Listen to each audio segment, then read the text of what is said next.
What's up, guys? Rick here with your preview for this week's Utah Championship. I'm back home. Daddy is back home. Please stop referring to yourself as our daddy.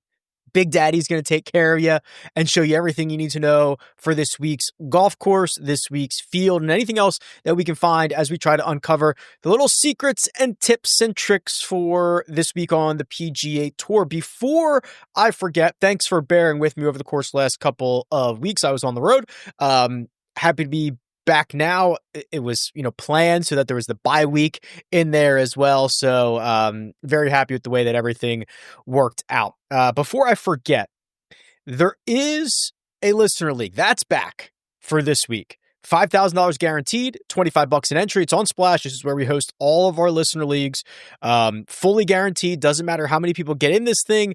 It is going to pay out the full amount. Now, I will tell you, it's Monday morning, and this is already 10, 20% full. So I guess others are excited to also get rocking and rolling here. So you might want to snatch up that spot, at least go save your spot in that pretty quickly, because it looks like that's going to fill quite early for this week.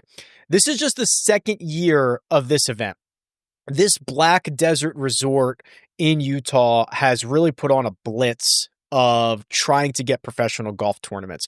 They opened this resort, within the last 5 years. It's very, very new. The golf course, I think, just opened 2 or 3 years ago. They've had at least 1 or 2 LPGA events, maybe 3 at this point.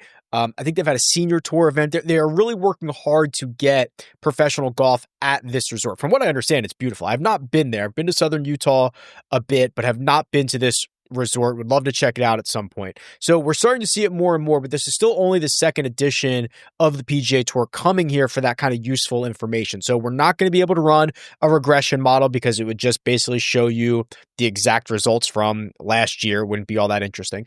But I've got the scorecard here, and I went back and looked at some of the footage, some of the broadcast, and try to remember everything that was going on here. And here's what I noticed. So first off, it's a par 71, 36, 35 on the front and the back. Par 5s on both 9 and 18. So no matter where you start, you're closing on a par 5. The front 9 has that kind of gettable stretch of the par 5 7th, the short par 3 8th, and the par 5 9th. That's potentially an opportunity for a little bit of a birdie streak, but there's not a lot of, it's not your typical resort course, or at least they changed the par. I don't know what they play this as if I were to go play this, or you and I were to go play this, but you've got a couple of par 4s that are over 500 yards. The thing that stands out to me, and this is what I remember from last year, is, these fairways are 30 yards wide on average. Which is by resort standards pretty narrow. You start talking about other resort courses where you can get 50 yards wide. You do get some pretty easy rough. I mean, 2 inches of Kentucky bluegrass, not going to cause many issues, especially this time of year in Southern Utah.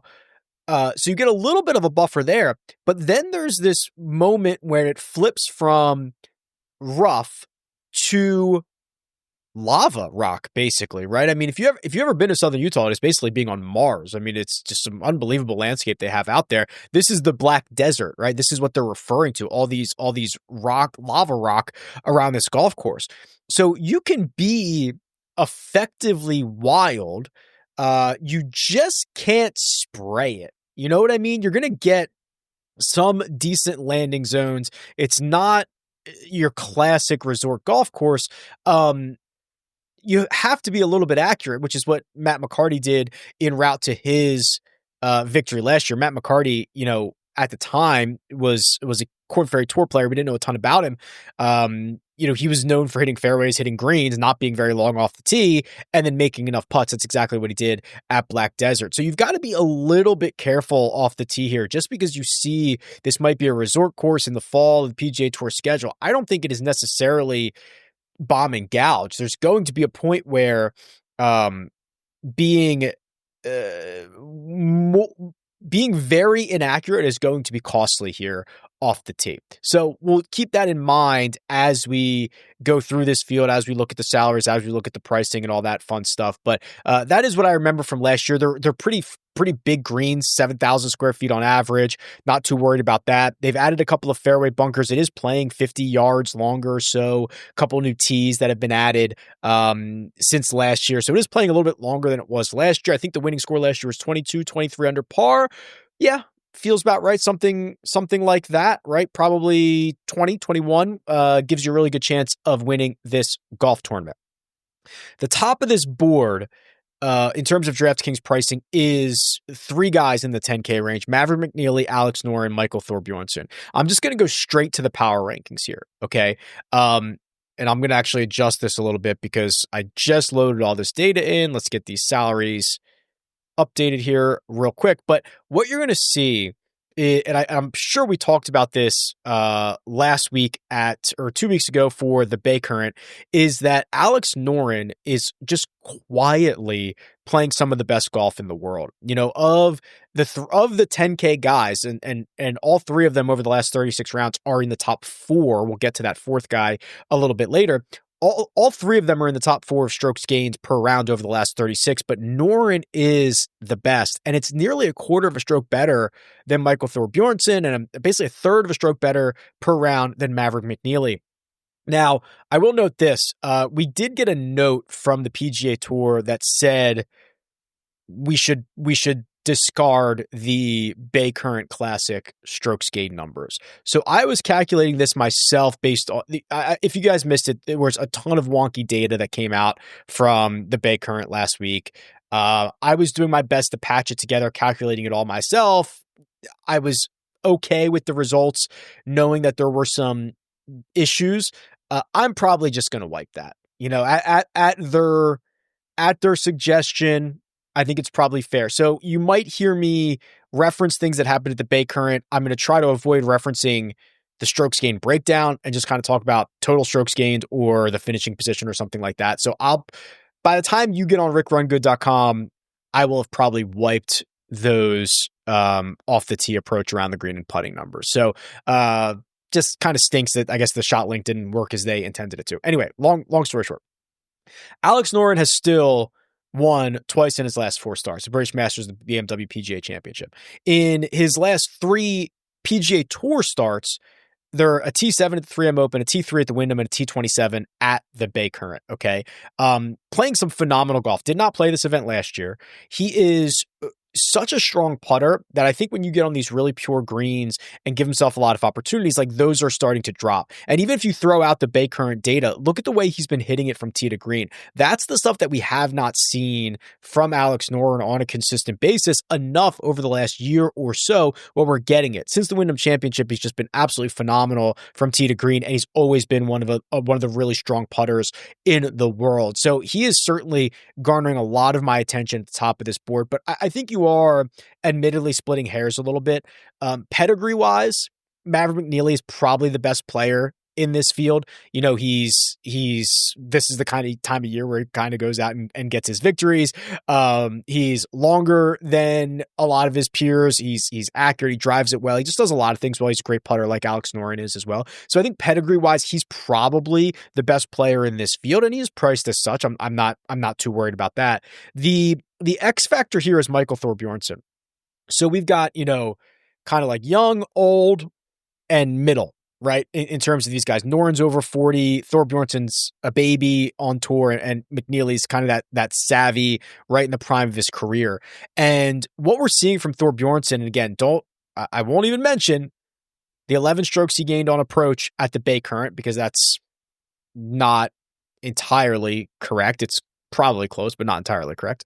But I will mention the 5.5 he gained on approach at the Sanderson, plus the 4 off the tee, which is really, you know, when you look at the best players in the world, when you look at the money list, when you look at the stars, the built-in advantage they have off the tee is so important.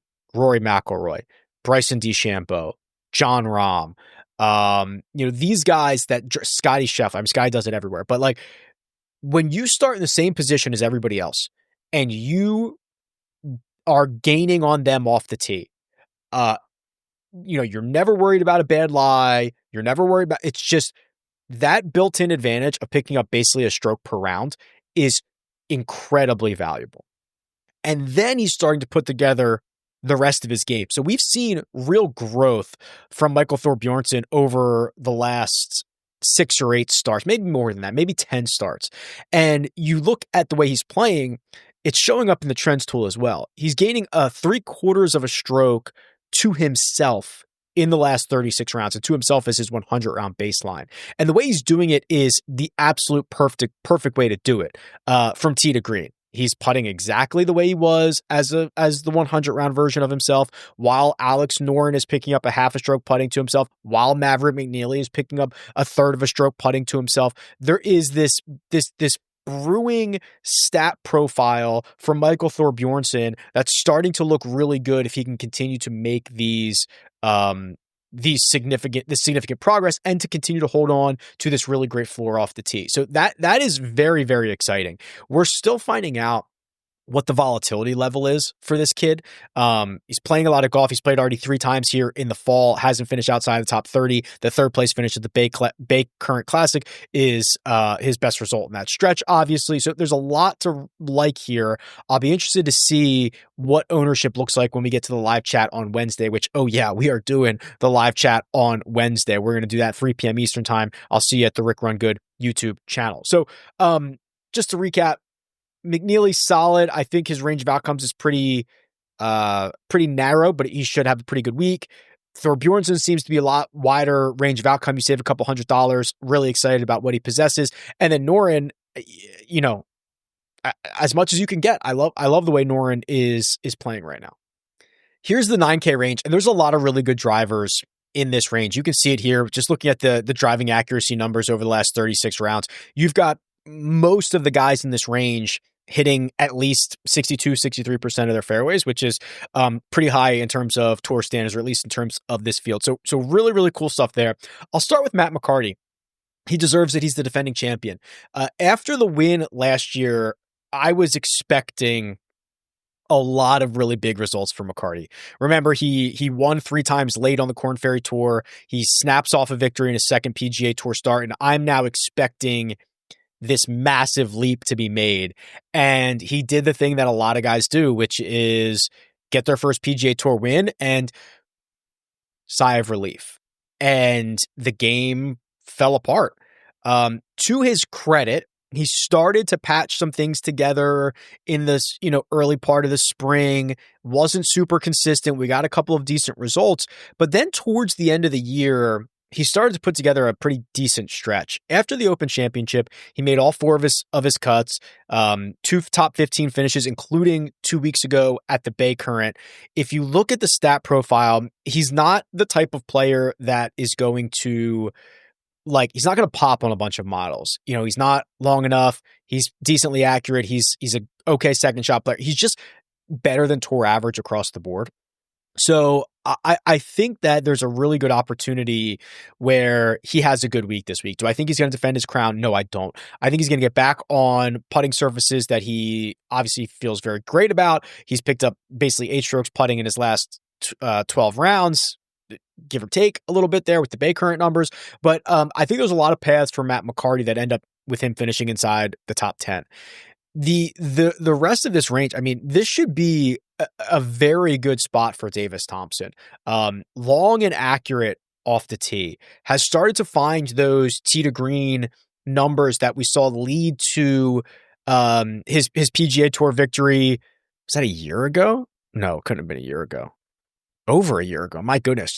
July of 2024 feels much more recent than that. At the John Deere Classic, he started to get back to those tee to green numbers. If you look at, since the US Open, he's picked up 6 strokes or more from tee to green 5 times in 5 of his 9 starts. That's the Davis Thompson baseline. He's an incredibly frustrating putter when things aren't going his way, but picked up a stroke putting at the Wyndham, picked up 3.7 at the Open. He gained a half a stroke this year at the John Deere. We probably need something like that. We're probably going to need 1 or 2 strokes gained on the putting surfaces like he did at the Sanderson Farms in his most recent start. So I think this is a really good spot for Davis Thompson. I'm going to click favorite. I'm going to favorite his name because I think there's a pretty good spot for it. I won't run back the same conversation about Rico Hoey that we've had for the past couple of weeks, but he's been putting this new, I guess I will. He's been putting this new putter in the bag. It's the broomstick. It's giving him a couple of decent rounds here and there. It is not the answer, but he is such a good ball striker that he's been able to overcome this stuff a little bit. So he's played 3 times this fall. 2 of them are top 9 finishes. So that's been really good. And he's priced in a path to priced in a spot to really move. And I would not really be upset with you playing. And Rico, the last thing on Rico is that he finished T21 here last year. There's only 3 guys in this range who played this event last year. Kurt Kitayama finished T25, Rico finished T21, and Matt McCarty obviously won this event. So I'm probably going to just pick and choose here. I think we're going to get a lot of love for Rico. Very, very early in the week, like the pivot to Davis Thompson. I want to look at Emiliano Grillo's profile really quick here because I think there's a chance that he puts together, these putting numbers have been, he does this. He gets in this couple month stretch where he can gain 3, 4, 5 strokes with the putter. He gained 6 at the Procore in Napa, finished 4th. I mean, 6 with the putter, 6 on approach. That's what Grillo did in Napa just a couple of starts ago. And dating back to, really, he's basically gaining strokes putting every other event. 2 out of every, 3 out of every 5, something like that. So it is tangibly better for him. And I think that's going to be a pretty natural pivot off of what I expect to be popular Hoey is you go for Grillo, you go for Thomas, and you kind of see what happens there. I think there's a lot to really like in this $8,900 or in this $8,000 range. First off, at $89,000, Christian Bezuidenhout is no longer entirely reliant on the flat stick, which is really great to see. He's picked up strokes on approach in all but one event dating back to the John Deere. He's got back-to-back top 10 finishes at the Sanderson and the Bay Current, his 2 most recent starts on the PGA Tour this fall. Just great. Love that. And I think this is a good place for him, right? Get on pure greens, keep it in play, which he does often enough, and make a run at this thing. Pearson Cootie's been a little bit, I don't want to say frustrating. He's just been a little bit difficult to figure out because he's playing back and forth on the Korn Ferry Tour and the PGA Tour. So in his last 2 starts, last week or the week before, Korn Ferry Tour Championship, he finished T12. That's going to be one of their, if not their strongest event of the year. Okay. So right there.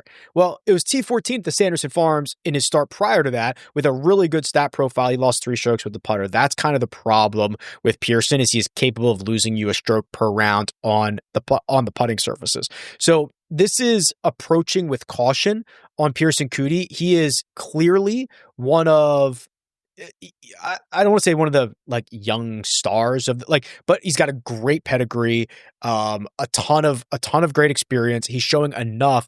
And the fact that he picked up 3.5 strokes putting at this event last year, maybe he reads the greens well. They're incredibly pure.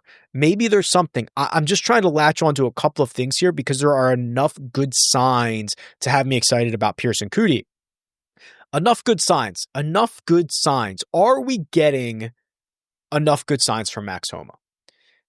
Back-to-back top 20s at the Procore and the Sanderson. He did play the Bay Current. He finished T40. I love the way he's approaching the golf ball. Not how he's walking up to it, how he's hitting his approaches.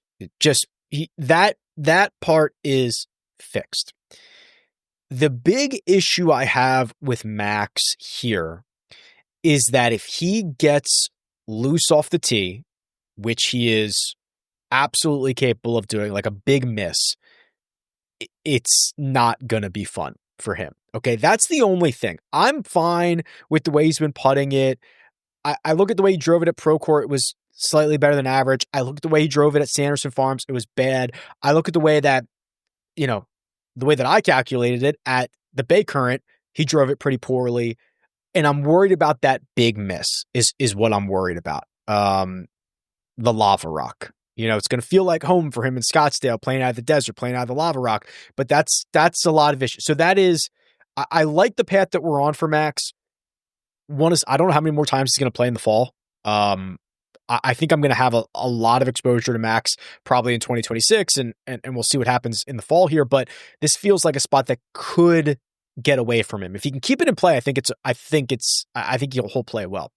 William Mao. So this is a PGA Tour winner who is flying under the radar. He won. This feels like a decade ago. It was 4 starts ago. He has not played a lot. His PGA Tour season ended at the Wyndham Championship, took 2 months off, didn't play again until the Bay Current. So his last 4 starts date back to mid-July, but that's a win at the ISCO, a 7th at the 3M, 38th at the Wyndham, and then an 18th place finish at the Bay Current. So he has clearly continued to play really good golf. He has beaten the field in 6 straight. No one even knows nor cares who this guy is, right? I mean, it's most the bizarre thing. William Mao has completely flown under the radar in terms of the dude's like a PGA Tour winner, like literally. And I look at the strokes gained trend numbers. He's inside the top 6. He's $8,100. You look at the breakout candidates. I thought I saw his name somewhere. Yeah, he's right here. He's like right in the middle of the best quadrant and the second best quadrant that you can be in. So I still think there is plenty of good golf coming out of William Mao over the course of, who knows, next couple weeks, next couple months. I have no idea, but really, really good player, accurate, hits a lot of greens, drives it. I mean, he's long and straight. It's not a very common combination. But a lot of really good names here in the 8K range. Stephen Fisk coming off the win, probably not going to back that. Luke Clanton is, I don't want to get too deep into this because I don't have it in front of me, but I was doing some analysis on, how often guys hit it inside of 15 feet and, give themselves a legitimate chance, and then kind of how often those guys make that. And Luke Clanton hits it into 15 feet just as much as anybody in the world. Doesn't convert as many as some of his peers, but that's going to add up eventually. So love the talent with that. The 7K range, and there's a lot to like here. Let's have the conversation about Sahith Theegala. I am buying this. The injury that really ended his year, or didn't end his year, he played through it last year, has completely blown the stats up. So you have to either just say, I believe in Sahith or I do not believe in Sahith. I'm a believer. Okay. So he's played 2 starts since declaring himself healthy. 38th at the Pro Court, in which he gained 8 strokes from tee to green, and a 27th place finish in Japan. I also believe he got engaged in Japan. So congratulations, Sahith. Congratulations, Juju. They are engaged now, from what I understand on Instagram. But either way, really good. Like, I am just forgetting everything I've seen from Sahith in 2025. He played through in it, just not good. It's like that lost year that Maverick McNeely had. So I'm buying this. Do I worry that he will be with Max Homa in the Lava Rock? I do. Do I think the talent is too much at $7,800? I also do. Okay. So that's what I'm hoping for here. Victor Perez, also $7,800, quietly on a decent run, played the French Open, finished 32nd over there. Tee to green numbers have been strong in 5 of his last 6. T11 at the Sanderson Farms in his most recent start. He is not the sexiest man in the world. There's not a lot to be like, oh my God, Victor Perez, I must play every ounce of Victor Perez. But compared to some of his guys in this range, he's solid, and solid enough to have me interested. Takumi Kanaya. Yes, sir. We got the right side of Kanaya at the Bay Current, which I'm very happy about. That was not out of the blue because he played well at the Sanderson Farms. He has played well. I believe we talked about it. He won on the Japanese Tour very recently, as playing well on the PGA Tour. There's a pedigree beyond belief.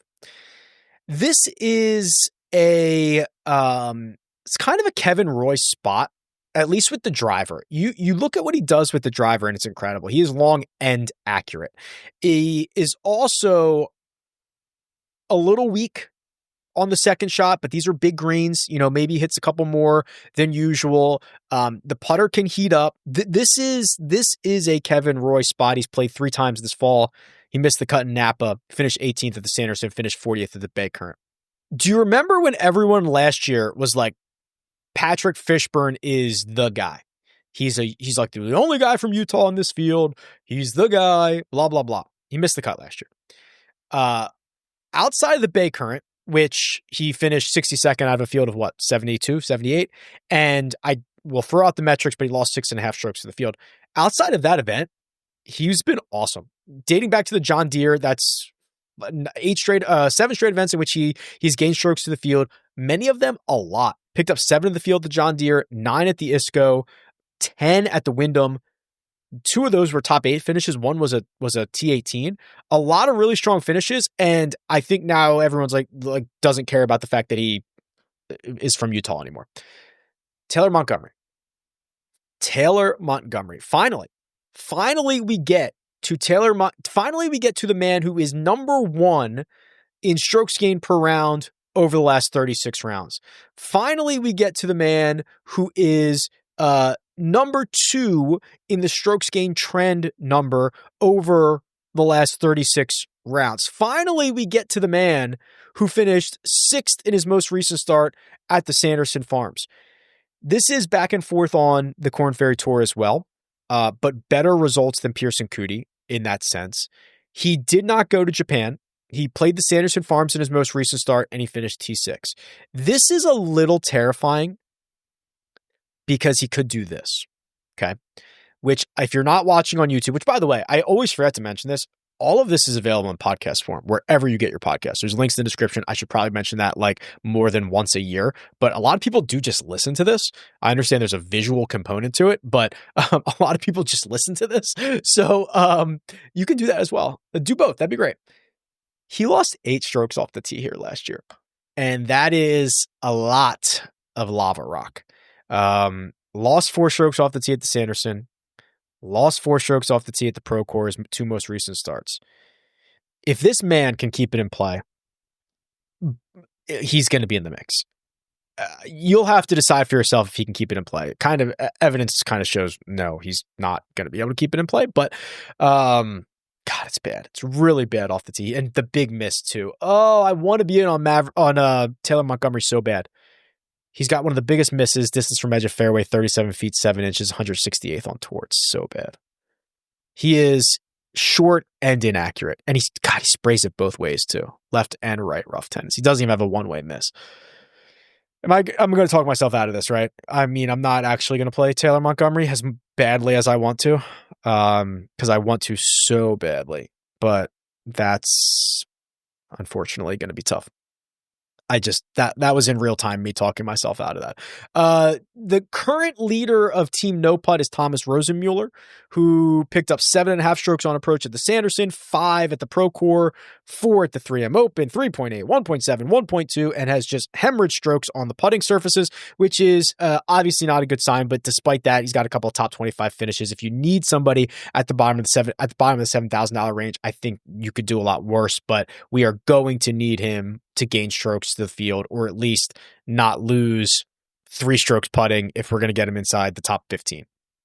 The 6K range is pretty stinky, but we can find some things here. So Dylan Wu is $6,800. This is kind of a stretch, but I think I mentioned it with Max Homa. There's very much a desert golf component to this place. You get fairway, you get a little bit of rough, and then you get just absolute disaster. Dylan Wu, Scottsdale guy. The guys from Scottsdale, the guys from Vegas, the guys from Southern Utah, for all that. Like this is going to feel like a desert golf resort for sure. So it's going to feel a little bit better for guys like that. When I was running that analysis on, how often guys hit it into birdie opportunities, how often they make them, Wu is the latter of that. He's the make them guy. So he's got to roll in a lot of putts. His last 3 starts came on the Korn Ferry Tour. They were all solid starts, 28th, 12th, 31st. He gained on the field in all of those. The run that he had to end the PGA Tour year was not good. I don't know what his status is. I don't know if he's going to be going back and forth between Korn Ferry and PGA, but of all places, this feels like a decent spot for him if he's going to get right. He's not very long, but he's accurate off the tee, which is probably more important here. The other thing is, he does hit a lot of greens. He just doesn't hit it as close. These are big greens. I think he's going to have enough chances here. I don't think this play, if this was a longer golf course, or if this was a more wide open golf course, I think it would start to box Woo out, but he's playing better golf. And I think the skill set at least skews in a better direction for him. I've spoken about Frankie Sappin basically every single event, except last week or 2 weeks ago when he finished 6th at the Sanderson Farms. Unfortunately, we probably cannot be expecting that again. He picked up 12.7 strokes putting. That might be, let's just do this real quick. I mean, if you're this far, you're pretty sick in the head. So let's do this. Let's do 2025 events on the PGA Tour. Everybody who's played any event, best putting performances. You want to bet? Yeah, there it is. That is the best putting performance of anybody in 2025. 12.7. My God, that's a lot. How far back does that go? Best of the last 2 years? Yep. Last 3? Yep. Oh boy. Oh man, is this the best ever? Did I miss that? No. Okay. No. Okay. Cantlay picked up. Okay. So since 2021, so 5 years, it's the third best putting performance on the PGA Tour. So probably not going to happen again. What's his name? Michael Thorbjornsen conversation that we had earlier applies a little bit to David Ford as well. But David Ford's a couple years behind. David Ford gets his PGA Tour card via PGA Tour U. Incredibly talented player. I think he went to, oh God, don't quote me on this. UNC? I can't remember. I think he went to UNC. Starting to get his feet wet now on the PGA Tour. Has played 2 events this fall. He missed the cut at the Pro Tour. He finished 44th at the Sanderson. This is just a, do you believe in the talent? Because there's going to be a time when David Ford starts to figure this thing out, right? There's always this weird period where, you don't feel like you belong and all that stuff. Like, he's going to start to figure this out. He's very talented, and he's played. I mean, I don't count a lot of these events because, he's got the tour card now. This to me feels like 2026 is going to feel like the start of his career, even though he's got metrics on the board. Matt Neesmith, historically very good ball striker, has been working with Joe Mayo. The short game is coming together. He still hits a lot of fairways. Absolute dart throw at $6,300. He played this event last year. It wasn't bad, but he missed the cut by like a shot. So not the end of the world. If you're down desperate at $6,300, I would not beat you up for that. What does the model say? RickRunGood.com. Let's do 30. Should we do like 50 rounds? Some of these guys we haven't seen since the Wyndham. Let's do 50 rounds. We are going to do, first and foremost, driving. I'm going to go accuracy for 15, good drive percentage for 10. We've got to keep this ball in play. Then we're going to go strokes gained approach last 50, I suppose, for 20. We're going to do, I want like bonus putting. Yeah, bonus putting. Because bigger greens, you're going to hit more greens. Let's do 10 on bonus putting, 10 on approach putt performance, which are like laggy putts. We are also going to do we need anything around the green? I don't know about that. We'll just do birdie or better for 10. And then I want to do a little bit on some of these longer. There are like, let's just do 8 on strokes gained par 4s over 500 yards. A couple of those are interesting. And then, let's mix it up a little bit. Let's do, I'll spread out these final 17 on some strokes gained par 4, strokes gained par 5. All right. My number one golfer is Alex Noren. Okay. That passes the sniff test. Rico Hoey, Emiliano Grillo, Christian Bezuidenhout, Cam Champ, not Cham Camp, Cam Champ. Kurt Kitayama, there's Davis Thompson. Yeah, it's kind of interesting. Victor Perez, 7,800 is 8. Mark Hubbard is 9. Kevin Yu is 10. McNeely's 18 in this model. Fishburne is 15th. Very good for a guy who's only $7,600. So let me do this. I need to favorite a couple of guys here before I forget what's going on. I'm going to favorite Noren and Bezuidenhout. These are guys I don't want to forget about. Thompson, Victor Perez, Fishburne. Wow, Cootie's 17th. Thor Bjornsson does not get a good... really, I probably... 50 rounds is probably too much for Thor Bjornsson because his really good stuff has been lately. Okay. Whew, it's nice to be back in the saddle. Utah Championship. It's going to be fun. It's going to look sick on TV too.